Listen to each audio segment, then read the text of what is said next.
A leitura diz assim a palavra do nosso Senhor: Senhor, quem habitará no teu santuário? Quem poderá morar no teu santo monte? Duas perguntas no contexto do versículo 1.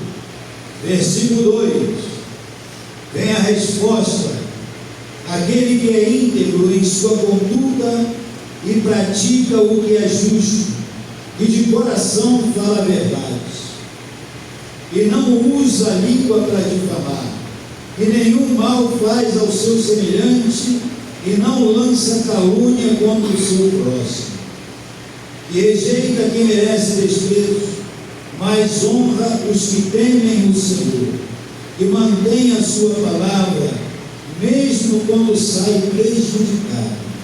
Versículo 5, que não empresta o seu dinheiro visando lucro, nem aceita suborno contra o inocente. Quem assim procede, nunca será abalado.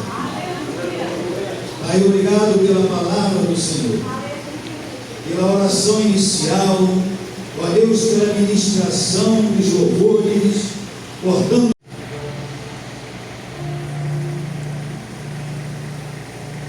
sabe por que isso? Porque a resposta certa para a pergunta errada será a resposta errada. Nós podemos exemplificar, dar exemplo, por exemplo, comprar um carro, contratar alguém, ajudar um amigo, escolher um curso, uma profissão ou se casar, sem fazer as perguntas certas.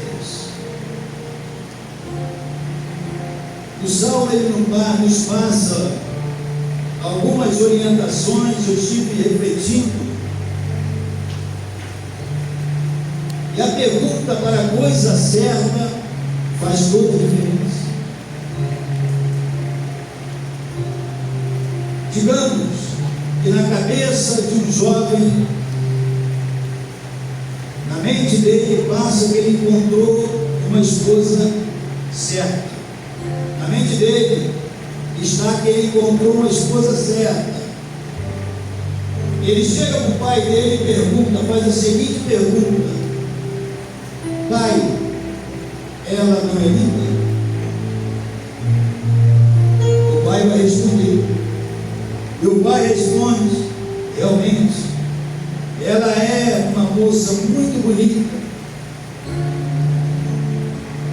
Aí vem a pergunta: a resposta certa ou errada? Errada no contexto daquilo que nós vamos colocar aqui. Aquele jovem estava perguntando ao pai o seguinte: pai, o que o Senhor acha de eu casar com ela?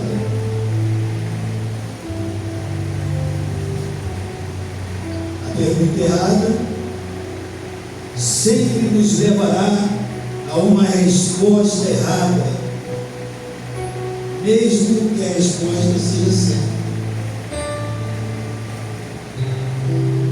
Aquele pai olhou aquela joia e disse que ela era linda. Por isso, amados, o pai sábio, aquele que, principalmente aquele que conhece a palavra do Senhor, que vive segundo a mensagem dita através da Bíblia Sagrada, a pergunta errada do filho, ele reformaria, ele fazia, traria uma outra questão, dando uma resposta certa. Filho, realmente ela é muito bonita, mas ela é uma moça piedosa? Primeira pergunta. Seria uma boa mãe? Segunda pergunta. Você a vê como auxiliadora idônea. Os planos dela para o futuro encaixam-se com os seus. Quais são os planos de vocês? E finaliza com a seguinte pergunta. Por aqui pergunta: vocês já oraram sobre o assunto?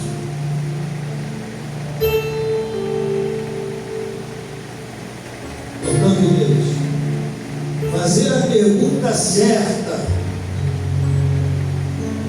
é a chave da sabedoria. Provérbios 1:7 diz que o temor do Senhor é o princípio do saber. Quem teme ao Senhor é quem anda segundo as diretrizes, as normas, as orientações contidas na Bíblia Sagrada. O Salmo 15, ele trata de uma pergunta certa. Trata, aliás, da pergunta fundamental, não somente certa, mas fundamental. De todas as perguntas que alguém poderia fazer na vida, a que lemos no versículo 1 do Salmo 15, esta é fundamental e importantíssima. A pergunta é, duas perguntas na sequência: Senhor, quem habitará no teu santuário? Quem poderá morar no teu santo monte? Ou seja, quem poderá desfrutar das bênçãos do Senhor? O salmista no Salmo 128 diz, no primeiro versículo: bem-aventurado todo aquele que teme ao Senhor e anda em seus caminhos. E quando nós vamos parar, nós vamos refletir num momento como esse. Estamos aí finalizando o ano, daqui a alguns minutos, e a importância que tem de pensarmos como estamos diante do nosso Deus, como estamos nos relacionando com o nosso Senhor, de que forma esta relação tem sido.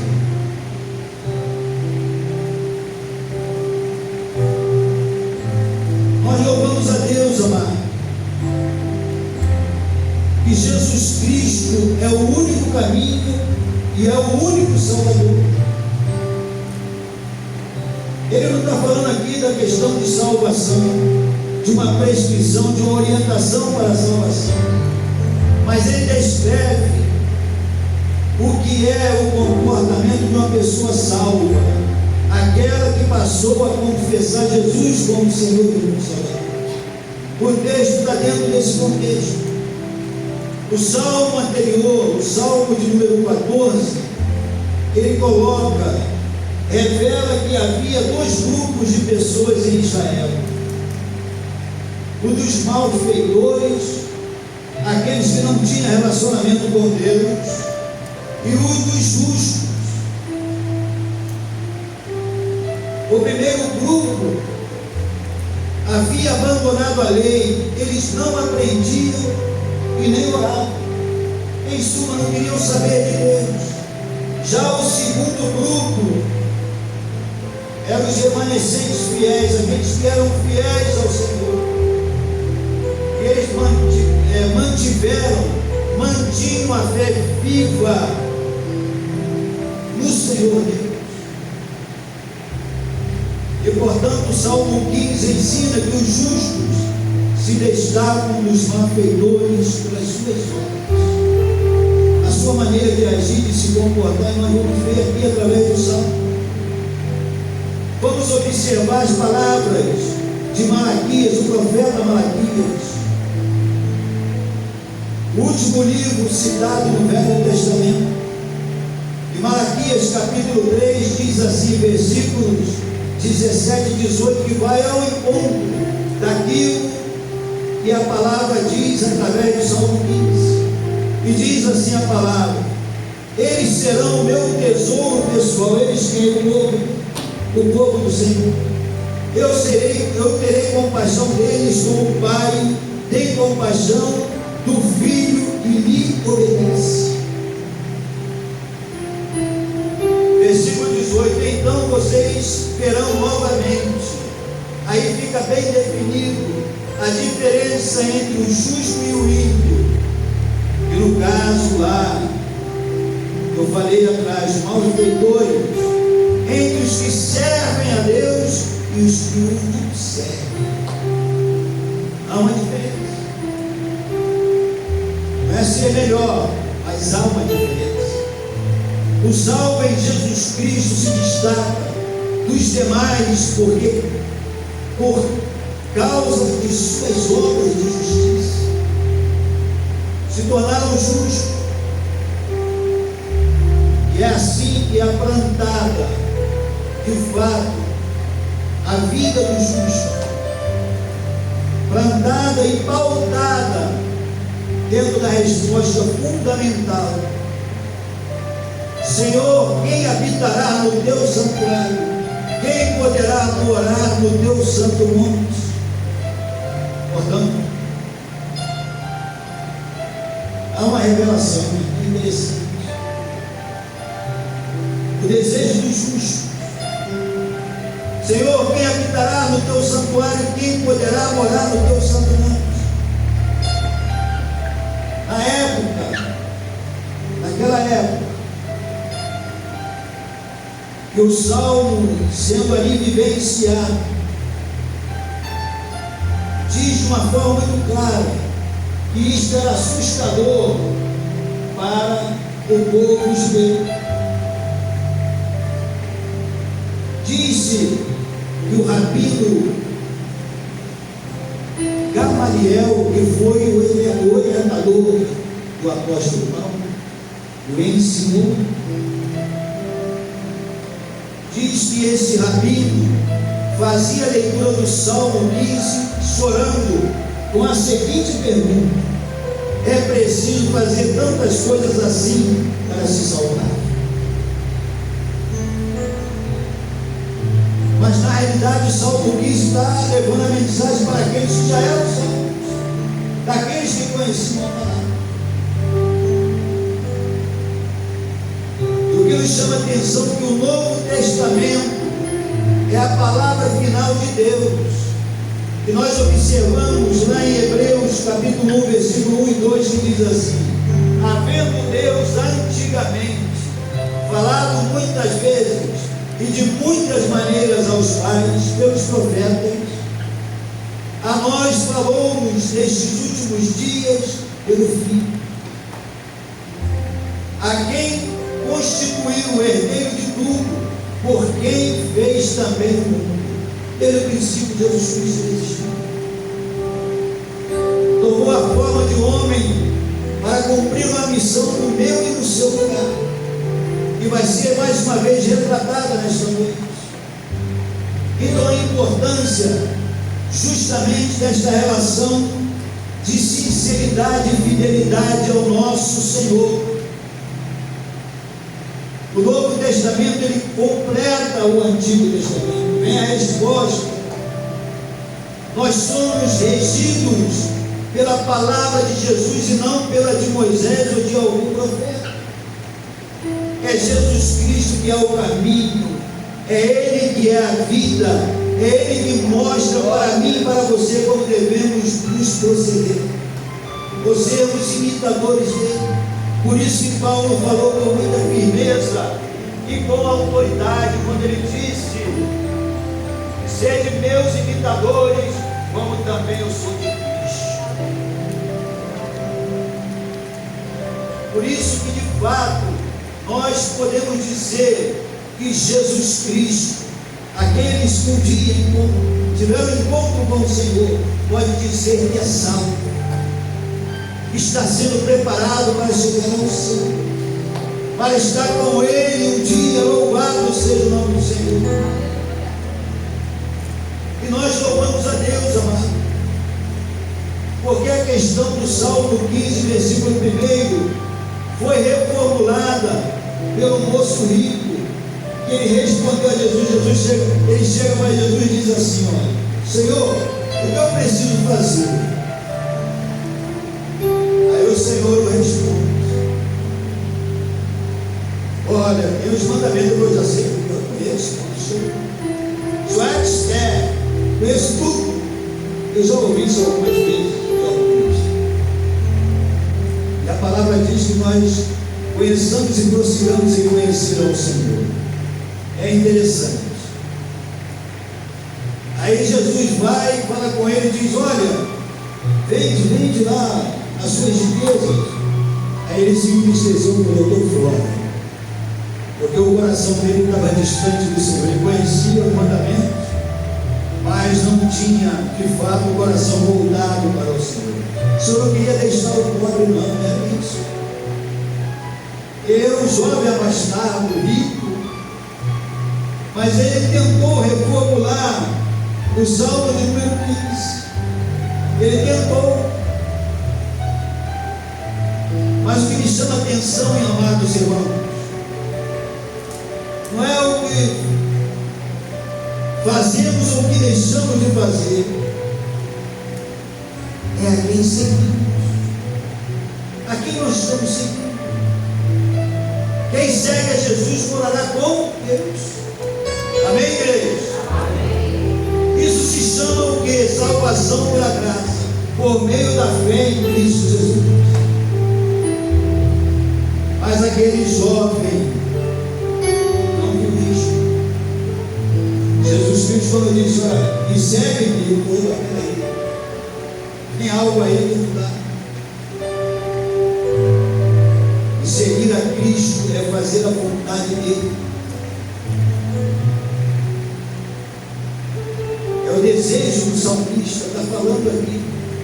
Desfrutar de Deus para todo sempre. E Davi deixa uma mensagem, amados, de uma maneira tremenda. E o Salmo 16, versículo 5 diz assim: Senhor, Tu és a minha porção. Olha a colocação de Davi, o rei, o salmista. Senhor, Tu és a minha porção e o meu cálice. És Tu que garantes o meu futuro. Aleluia. Versículo 11: Tu me farás conhecer a vereda da vida, o caminho, a alegria plena de Tua presença, eterno prazer à Tua direita. É um salmo messiânico, mas que nos traz a reflexão. E quem assim não deseja, quem assim não está a desejar da forma que Davi colocou, não é salvo.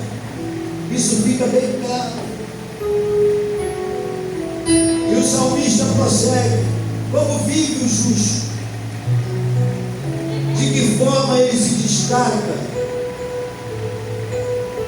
em relação ao ímpio, no contexto da sociedade? De acordo com o Salmo 15, são alguns os traços, pontos que destacam os justos dos injustos. E que me chama a atenção, igreja, que os mandamentos dentro do Salmo 15 é o mandamento horizontal do homem para o homem, do ser humano. Se ele tem uma relação com Deus de fidelidade, a relação dele com o próximo terá um padrão dentro daquilo que a Bíblia diz. E o Salmo está falando disso. E sem Cristo é impossível agradar a Deus. Nem se conseguirá praticar o que está dito no Salmo. Por isso, o cristão lê o Salmo 15 como alguém que já teve o seu problema com Deus resolvido, ou seja, já foi salvo. Ele lê com essas perspectivas. Tudo está resolvido, tudo está debaixo da graça. Ele vai se apropriar dos benefícios da cruz, ou seja, o amor a Deus está declarado na forma como ele fez a pergunta fundamental: Senhor, quem habitará no teu santuário? Quem poderá morar no seu santo monte? Ele está dizendo: eu quero a ti. somente a Ti, somente. Ele ama o Senhor, e quem ama o Senhor foi salvo, meu Senhor, da prova do seu amor por Deus e em seu amor pelo próximo. Por isso, e João, lá na primeira epístola de João, capítulo 3, versículo 10 ao 12, diz assim: desta forma, sabemos que quem são os filhos de Deus e quem são os filhos do diabo. É pesado. Quando eu li esse texto a primeira vez, eu tremi na base, porque declaradamente tem os filhos de Deus e tem os filhos do diabo.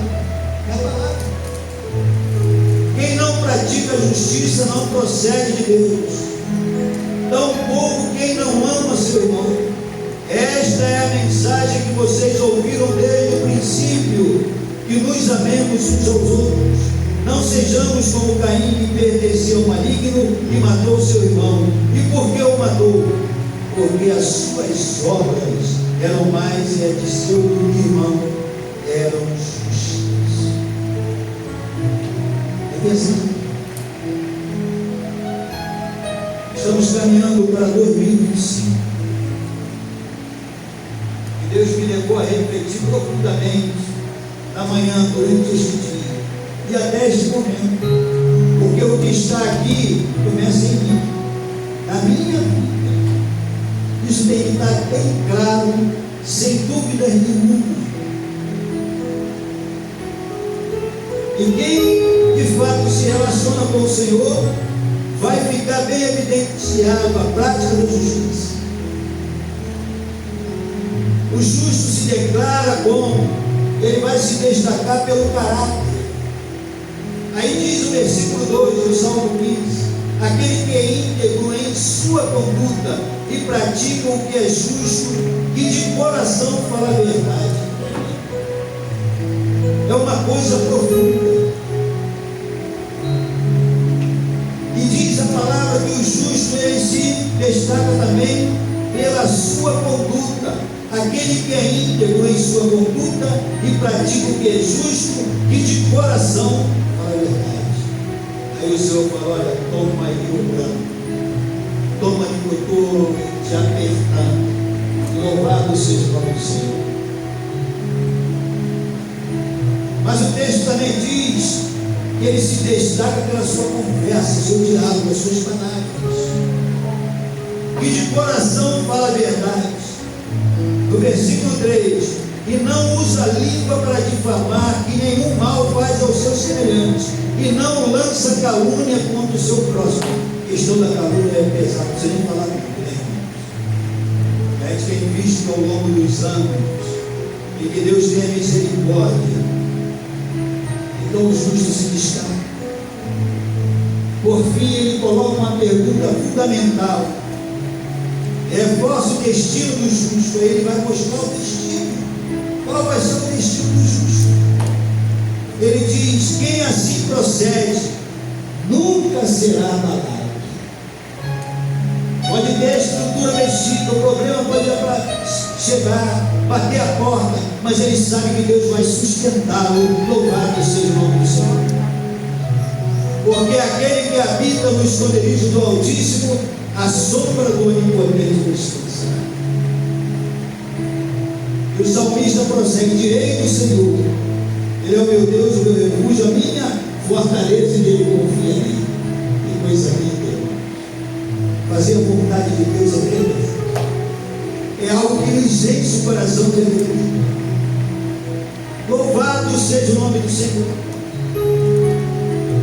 Porque o justo está seguro nas mãos do Senhor. Amém, igreja? Amém. A boa mão do Senhor. Aleluia. João 10, 28 e 29 diz assim: eu lhes dou a vida eterna. Toma posse.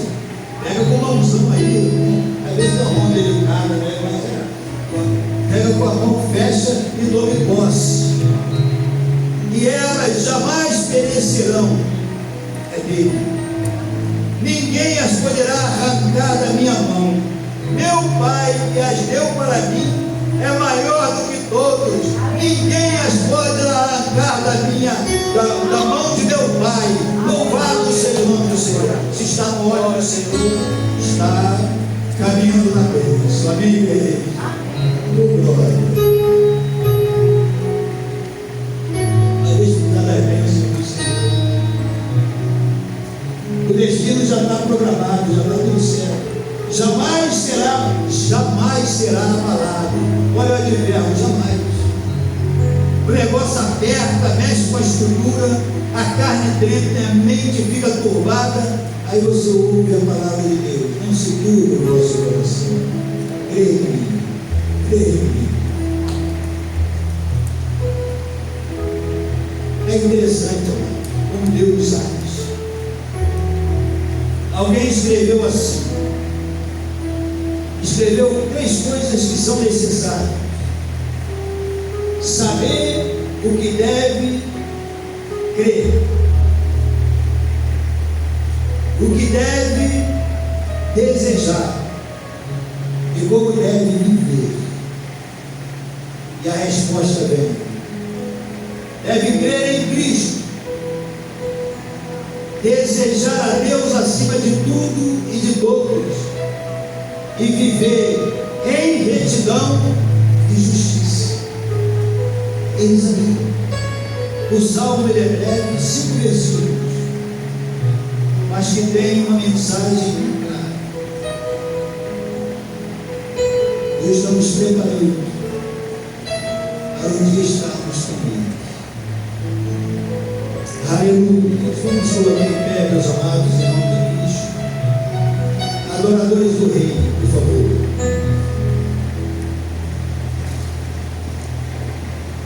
E aproximadamente 15 minutos estará se encerrando 2024 e venha 2025 em nome de Cristo. Lucas 22, 15 e 16 diz assim: desejei muito comer esta Páscoa com vocês antes de sofrer, pois eu lhes digo, não comerei dela novamente até que se cumpra no reino de Deus. Já foi dito algumas vezes, esta é a última Páscoa, ou seja, Santa Ceia. O Senhor ele nos substituiu, tomou o meu e o seu lugar ali no Calvário. Ele disse: este é o meu corpo oferecido por vós. Da mesma forma, o vinho, o precioso sangue que foi derramado por nós. O Senhor nos deixou um convite: tomai, comei e bebei, mas tem uma finalidade: fazer isto em memória de mim, ou seja, dele. A mensagem é bem clara, a gloriosa esperança, e coloca-se até que Ele venha. Nos preparemos, irmãos, nos preparemos que o Senhor está voltando, e nós estejamos atentos, pois o Senhor vai conduzir à presença dele um povo lavado e redimido pelo sangue de Cristo Jesus. Estou levantando.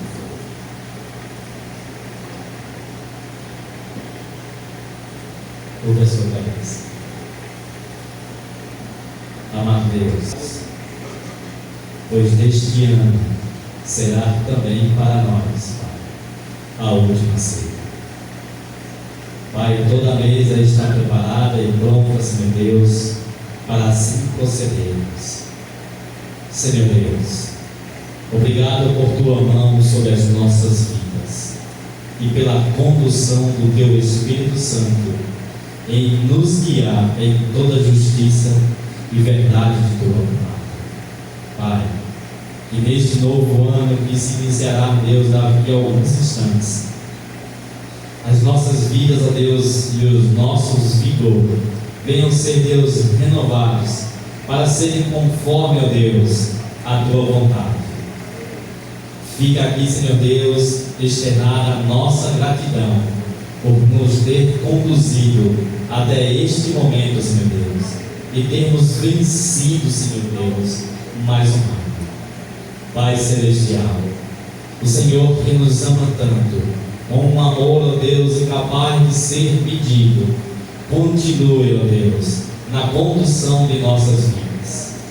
E que na semelhança, Senhor Deus, de tudo aquilo que foi ministrado, baseado, ó Deus, em Tua Palavra, no Salmo de número 15, que toda a Tua igreja, em todas as partes do mundo, venha viver e ser, Deus, aquilo que a Tua Palavra revela. Senhor Deus, a nossa alma grita, Senhor Deus, dentro de nós, anelando, Senhor Deus, a ceia que será, ó Deus, celebrada nos céus. Eu sei, Senhor Deus, e posso declarar com toda a convicção da minha alma, que muito próximo está. Fica, Senhor Deus, aqui o nosso pedido ao Senhor. Maranata, ora vem, Senhor Jesus. E por tudo aquilo que está posto nesta mesa, nós consagramos e abençoamos, em nome do Teu Filho Jesus Cristo, nosso Senhor. Amém. Podeis sentar, meus amados, em nome de Cristo.